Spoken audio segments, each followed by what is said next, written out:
ഇല്ല, പൈസക്ക് അത്യാവശ്യം വരുമ്പോ പൈസ എന്റെ കയ്യിൽ വേണ്ടേ? ഒരു സഹായം ആരോടെങ്കിലും ചോദിക്കാന്ന് വെച്ചാ ആര് തരാൻ? ഈ കാറ് പണയെടുത്തിട്ടെങ്കിലും തന്നാ മതി, വെറുതെ വേണ്ടെന്നേ, പലിശ കൊടുക്കാം. അതിനൊക്കെ പറ്റുന്ന, നമ്മൾ ആരെങ്കിലും പറഞ്ഞാൽ അനുസരിക്കുന്ന ആരെങ്കിലും ഉണ്ടായിരുന്നെങ്കിൽ ഒരു വലിയ കാര്യമായെന്നെ. ഞാനിതൊക്കെ ആൻറ്റിയോട് പറഞ്ഞിട്ട് ആൻറ്റി എന്ത് ചെയ്യാനാണ്? അല്ലെങ്കിൽ തന്നെ മക്കളുടെ കയ്യിൽ നിന്ന് രക്ഷപ്പെടാൻ ആൻറ്റി ആരുടെ സഹായം കിട്ടുമെന്ന് ചിന്തിച്ചിട്ടായിരിക്കുന്നത്. അപ്പോഴാ എൻ്റെ ഒരു 2 ലക്ഷം. ആ അതുപോട്ടെ, ആൻറ്റി ഞാൻ എവിടെയാ ഡ്രോപ്പ് ചെയ്യണ്ടേ? അത് പറഞ്ഞില്ലല്ലോ. അതെ, എനിക്ക് ഹർഷയൊന്ന് കാണണം. നീ അവളെ എനിക്കൊന്ന് ഫോണിൽ വിളിച്ചു തരാവോ? തരാലോ. പിന്നെ വിളിച്ചു തന്നാല് ആൻറ്റി ഹർഷയോട് ഈ പൈസയുടെ കാര്യമൊന്ന് ചോദിക്കാവോ? എൻ്റെ ഈ വണ്ടി പണയം കൊടുക്കാം, വളരെ അത്യാവശ്യം ആയതുകൊണ്ടാണ്. ഹർഷ വിചാരിച്ച എങ്ങനെയെങ്കിലും പൈസ കിട്ടും. നീ ആദ്യം അവളെ ഒന്ന് വിളിച്ചതാ എനിക്ക്, ബാക്കിയൊക്കെ അത് കഴിഞ്ഞല്ലേ. ഓക്കെ, ഞാൻ ഒന്ന് സൈഡാക്കട്ടെ. ആ അവിടെ നിർത്ത്.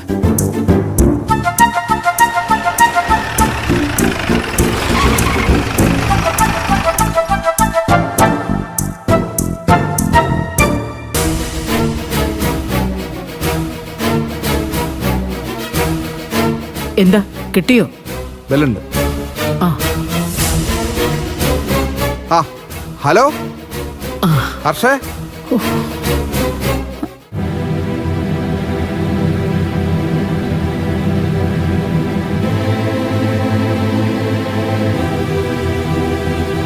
കുറെ അധികം നാളുകൾക്ക് ശേഷം നമ്മുടെ പഞ്ചരത്നത്തിൽ നടക്കാൻ പോകുന്നൊരു ചടങ്ങാ രഘുത്. അതിലെല്ലാവരും പങ്കെടുക്കണമെന്നാണ് എൻ്റെ ആഗ്രഹം. അതുകൊണ്ട് അവിടെ നടക്കുന്ന എല്ലാ കാര്യങ്ങളും മുന്നിൽ നിന്ന് നടത്താൻ നീയും ഉണ്ടാവണം രഘു. അമ്മ, ഈ കാര്യത്തിൽ അമ്മാവൻ എന്നെ നിർബന്ധിക്കരുത്. അമ്പളെ വിളിക്കാതെ ഞാൻ ഈ വീട്ടിലേക്ക് വരില്ല. എടാ രഘു, എന്തിനാണ് ഇങ്ങനെ ഒരു വാശി? ആരെങ്കിലും ഒരാൾ തോറ്റു കൊടുക്കുന്നല്ലേ നല്ലത്.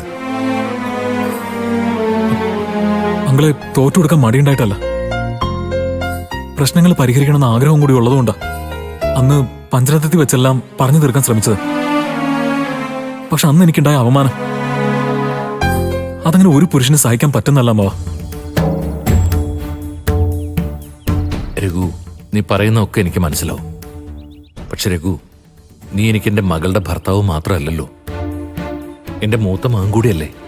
നാളെ എനിക്ക് എന്തെങ്കിലും പറ്റിയാൽ കൂടി എൻ്റെ മക്കൾക്ക് താങ്ങായും തണലായും നീ ഉണ്ടാവുന്നതുകൂടിയാ എൻ്റെ ധൈര്യം. അങ്ങനെയുള്ള നീ അവിടെ ഒരു ചടങ്ങ് നടക്കുമ്പോ മാറി നിൽക്കുന്നത് എനിക്ക് വിഷമാ.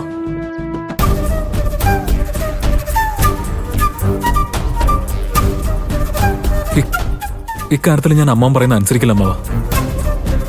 ഇത് അമ്മാവനോടുള്ള ബഹുമാന കുറവുകൊണ്ടോ ആരോടുള്ള ദേഷ്യം കൊണ്ടൊന്നും അല്ല. എന്റെ അവസ്ഥ കൂടി ഒന്ന് മനസ്സിലാക്കണം.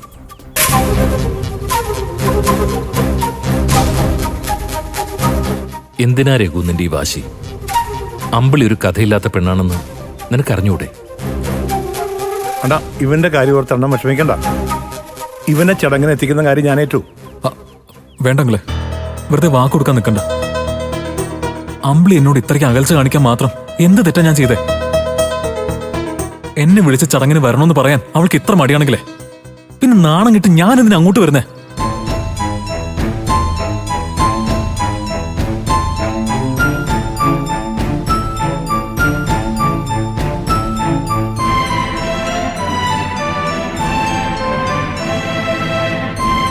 നിങ്ങൾക്ക് രണ്ടുപേർക്കും വാശി കാണിക്കാം.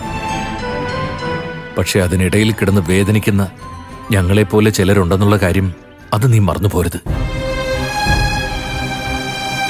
ഇതൊക്കെ ഞാനും കുറെ പറഞ്ഞതാ. രണ്ടിനും ഒരു തരം ഈഗോ തലക്ക് പിടിച്ചിരിക്കല്ലേ, പിന്നെന്ത് ചെയ്യണം? രഘു, എന്റെ മകളോട് പറയുന്നതിനേക്കാൾ സ്വാതന്ത്ര്യത്തിലാണ് ഞാൻ നിന്നോട് സംസാരിക്കുന്നത്. അത് നീ എന്നെ ധിക്കരിക്കില്ല എന്നുള്ള ധൈര്യം കൊണ്ടാ. ആ നീ ഇങ്ങനെ വാശി കാണിച്ചാ എനിക്കത് വിഷമാവും.